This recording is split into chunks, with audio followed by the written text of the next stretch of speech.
Pacific Ocean. I wanted to do like this whole 12 days, do 30 seconds each day of just like a snippet of what's been going on that day, but it's like day 10 and I didn't do that, so I'm just gonna roll it all into one, I guess. I'm currently in the middle of the Pacific Ocean, in between Hawaii and Japan. We're more towards Japan. We're only 3 days from docking in Kobe, so we're really close, and I'm really excited about that. I have spent, I think it's been 13 days at sea. 13 days at sea so far, with 1 day on land. So what did I do in Hawaii? I did it was an excursion. It was Hollywood's Hawaii, where they took us to this family-owned ranch, and they just have all of these acres in Oahu, and they rent out some of the land to filmmakers, where they filmed Jurassic Park, Godzilla, 50 First Dates, Mike and Dave Need Wedding Dates,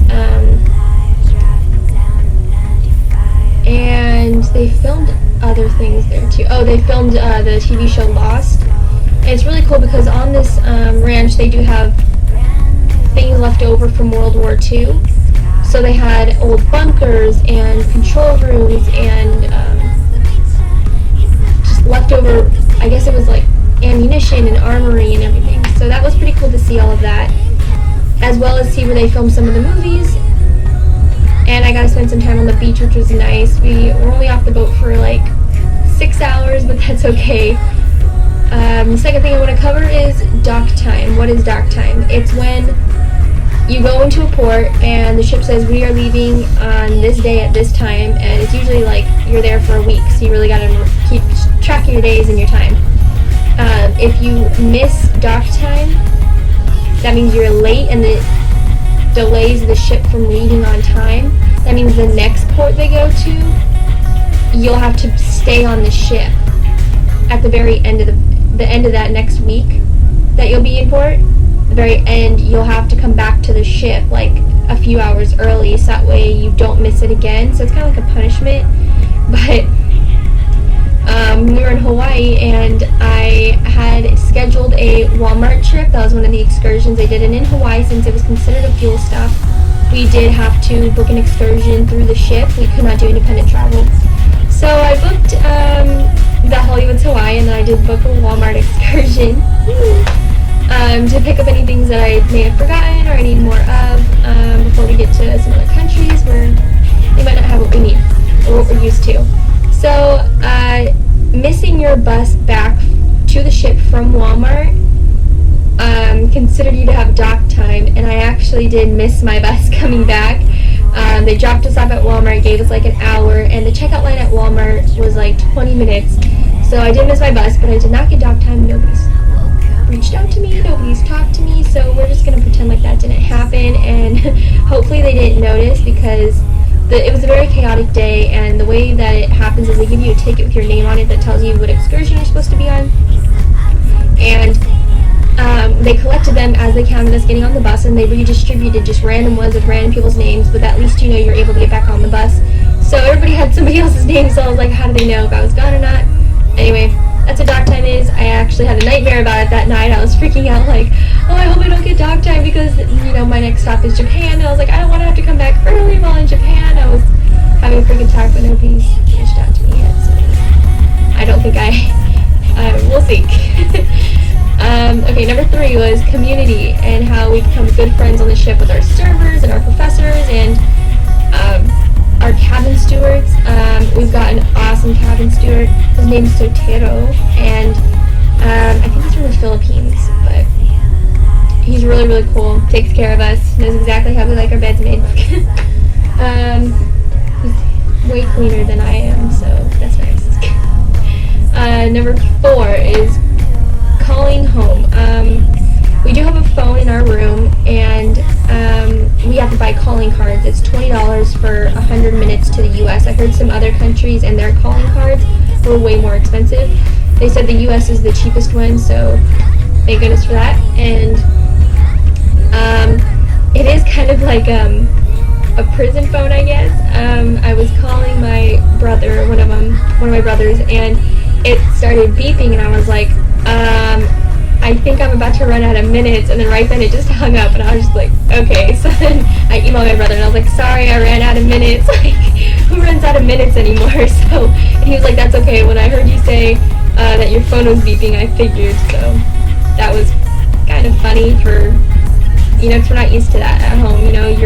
You could talk till your phone dies, but you'll usually have a good estimate on that. This one was just kind of like beep beep beep, and there was like 4 seconds and it just hung up. So I had to go buy another one. But so yeah, that's calling home. And if you do want to get a hold of me, the best way is through email. I do have a Semester at Sea email account. That's the most inexpensive, most reliable way to get a hold of me. If you want that information, you can talk to my parents. My mom has Instagram and Twitter. She had a Facebook. I think she stopped doing Facebook though, but reach out to her, text her, email her if you have that. She'll give you my email, and you can just email me. That's kind of fun. I check that a couple times a day. It's our only really solid form of communication.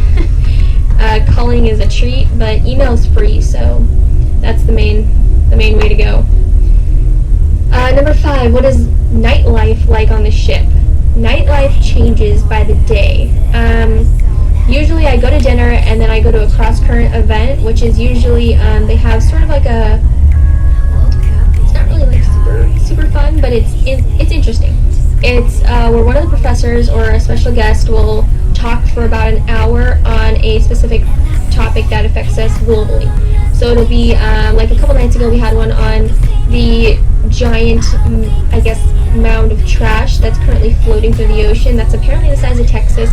So we did have a discussion on that and what caused, obviously we know what caused it, but what caused it and how we can diminish it and reduce it and have a more sustainable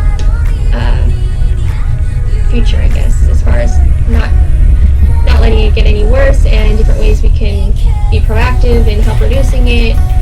So that one was pretty cool. We did learn about the man who bicycled across the world back in the 1800s. That one was pretty cool as well. And there's one tonight, I forgot what it was though, but I'm going to go to it. And then, or they'll have a movie night. We've only had one so far. It's been 2 weeks and we've only had one. It's pretty cool though. It was Zootopia, but it's fun, we can buy popcorn, and they can, all 600, 800 of us on board are invited, so it's just one big community event. It's like a gigantic movie night with 600 of your closest friends.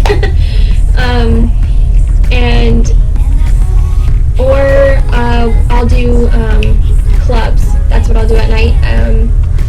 I signed up for at least 7 clubs, and they'll just email us and say, hey, we're having a meeting tonight, but it's all really cool clubs that you're interested in.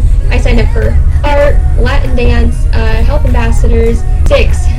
We had a dance party, not last night, but the night before, which was pretty fun because this is a college campus. So there was a party, and we were allowed to 2 drink max per person per night. It's either beer or wine. So somebody did mention, they were like, this is the best sober party I've ever been to. I don't like beer or wine, so I didn't drink. But people seemed to really enjoy it, and it was a pretty fun night. I did get some footage of that, so I'll probably throw that in here. 7, life at sea. Running and falling into each other is completely normal. It's normal, it's expected, you just pick the person back up, and then you just keep moving. You're just like, alright, have a nice day. Nothing too abnormal about that. We do have school backpacks on and stuff, so that doesn't help. It kind of just makes it worse. We're top heavy. So is eating foods that I guess can stay fresh for 2 weeks at a time, so we're eating a lot of pasta, we're eating a lot of different things that they can just have on hand that's easy to feed all this, all 800 of us with, that is also, going to stay fresh. So that's basically what it's like living on a ship. And there's always a chance of an outbreak, meaning like a flu or a virus or a bacterial infection, whatever it is, because we're all close-knit. There's not no windows. So you gotta just really make sure that you keep good hygiene and everything. Luckily, we're 2 weeks in and nothing too bad has happened. There's just a little cold going around, but people are managing. It's not like it's completely taking them out. So that's cool. Number 8, the international dateline.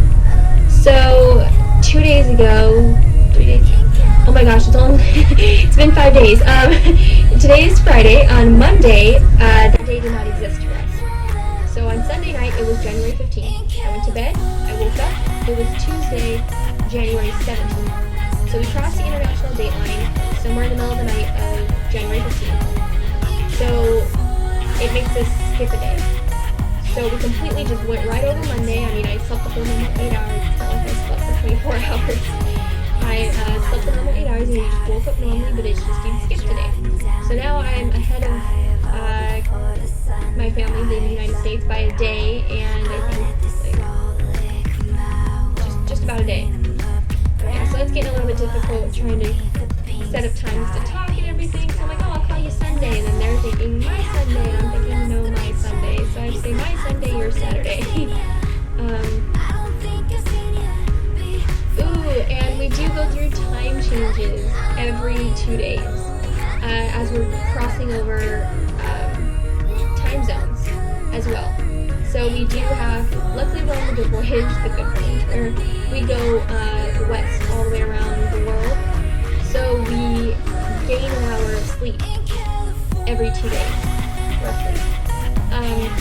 Which is really, really nice, because there is a voyage that goes from Germany and they work their way east all the way back to California. So they're losing sleep every 2 days. They lose an hour of sleep. That was really nice of you. So I'm really grateful that I'm on this one last week. Keep gaining all this sleep. It's amazing. Number 9, I got adopted. We did have during Clubs Week there was an extended family that you could sign up for. They only took about 200 students, so I was lucky enough to get on that list, and I got adopted. So it's basically where the lifelong learners, professors, all the adults on the shipboard community will adopt a handful of students. And we have family dinners together, and they're kind of our support network as far as like, being wise and being older, and just somebody that we could go to if we need to, just like a family. So I got to meet my family last night. That was really fun. The wife and it's a husband and wife. Their name is Dan and Jane. Jane is actually the head doctor. I hit the border into Arizona. The air is so much warmer than you ever were. Woke up in a car in a pretty city. Just glad that you're not with me, 'cause you never were. And I said, hey, hello, nice to meet ya. He said, I don't think I've seen ya. I don't think I've seen ya before in California. I don't even know ya. You never occur in California. I don't even need ya. You were just a blur in California. Hey, hello, nice to meet ya. Hey, hello, in California. Hey, hello, nice to meet ya. And so I learned how to feel alive, driving down 95 all before the sunrise. I let the soul lick my wounds, clean 'em up brand new underneath the pink sky. And I said, hey, hello, nice to meet ya. He said, I don't think I've seen ya. I don't think I've seen ya before in California. I don't even know ya. You never occur.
I hit the border into Arizona. The air is so much warmer than you ever were. Woke up in a car in a pretty city. Just glad that you're not with me, 'cause you never were. And I said, hey, hello, nice to meet ya. He said, I don't think I've seen ya. I don't think I've seen ya before in California. I don't even know ya. You never occur in California. I don't even need ya. You were just a blur in California. Hey, hello, nice to meet ya.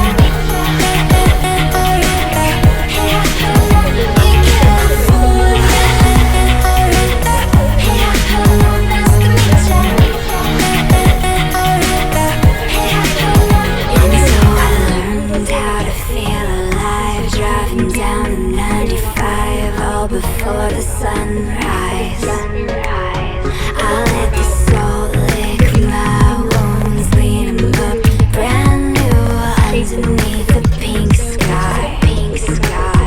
And I said, hey, hello, nice to meet ya. He said, I don't think I've seen ya. I don't think I've seen ya before in California. I don't even know ya. You never occur in California. I don't even need ya. You were just a blur in California. Hey, hello, nice to meet ya. Hey, hello,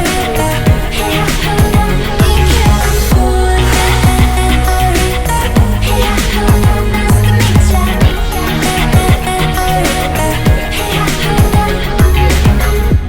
Super excited for that. I'm gonna go to a World War II museum and the Choo Choo tunnels, which was